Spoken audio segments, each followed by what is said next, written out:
في حاجات كده زي مؤشرات او انديكيتورز امتى اخد اجازه. في فيديو سابق على القناه هنا هتلاقوا في الاي هنا او هنا، وفي وصف الفيديو ان ازاي نعمل اجازه.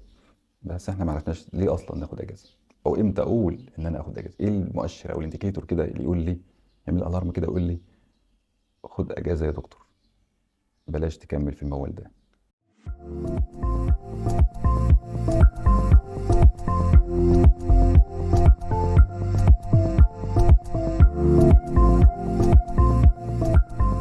اول حاجه لما تكون مش محتاج المرتب، مثلا ربنا موسع عليك وفي العياده الخاصه او البرايفت بتاعك والامور تمام معاك وحاسس ان انت الدخل ده مش محتاجه، بلاش.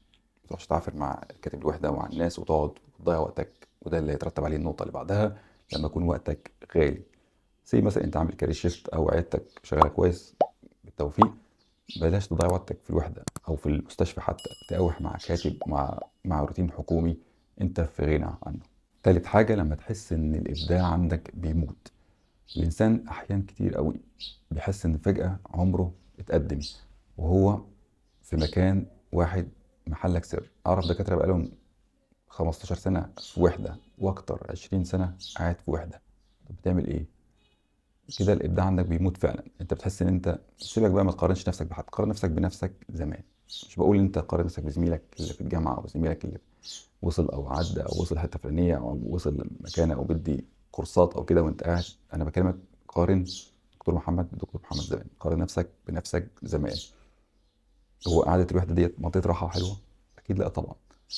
فانت كده الابداع عندك بيموت. انت كل يوم بقيت زي الموظف كده، رايح كل يوم الشغل خايف يتشطوا عليك، او مش كل يوم حتى، يومين في الاسبوع يسيب، بس انت مرتاح اهو، ايه الدنيا ماشيه وخلاص.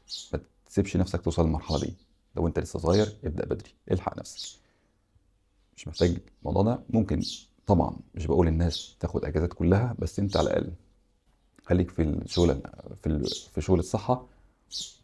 خلاص يا أستاذ.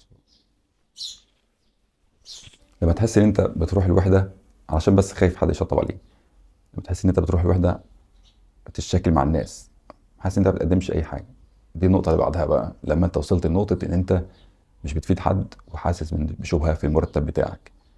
طب ازاي انا اصلا، ما انا المفروض اشتغل اللي بيجي لي، صح كده؟ ما دي في حد ذاته انت كده الابداع عندك مات. انت وصلت لمرحله ان هو ايه، حد ريلاكتنت كده، زي ما تيجي.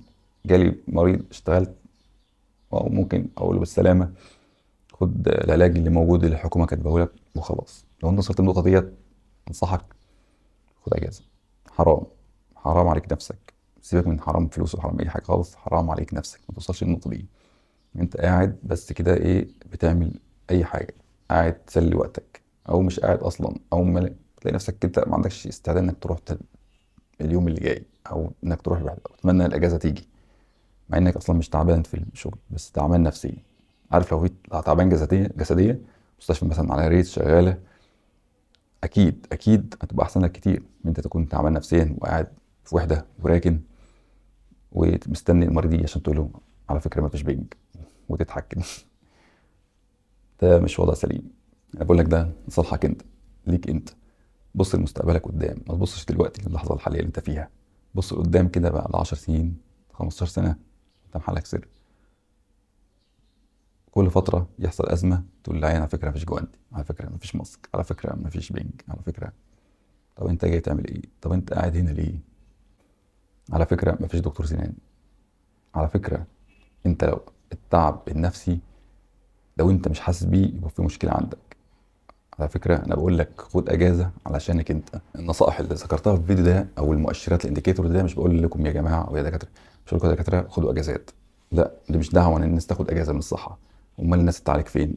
دي دعوة إن أنت تاخد بالك من نفسك. حافظ على سلامة نفسك. في كام فيديو أنا قلتهم موجودين على القناة، ظهروا في الأي أو في تحت في وصف الفيديو، هيتكلموا معاك ان انت ازاي تحقق المعادله الصعبه دي، وازاي توازن امورك، وازاي تعرف تأدي خدمه للمريض وتحافظ على سلامتك وصحتك ونفسيتك، وتبقى انت فخور باللي بتعمله وحاسس ان الامور ماشيه معاك تمام. لكن امتى اعمل ده بقى؟ امتى اخد اجازه؟ احنا عرفنا ازاي وعرفنا ليه، نعرف امتى تاخد اجازه. لكن انت لو خلاص محتاج المرتب عشان بس اعتبره إن المرتب ده معاك استباية، المرتب ده معاك بس حاجة تسندك يعني عشان المعيشة لغاية لما ربنا يكرمك في حاجة أحسن. أنت بتتطور بس محتاج المرتب ده علشان ظروف المعيشة دلوقتي. بس هو ده الفكرة، يخليك إنك ما تاخدش أجازة. غير كده لو عندك كل الحاجات الأولانية اللي قلناها، خد أجازة يا دكتور.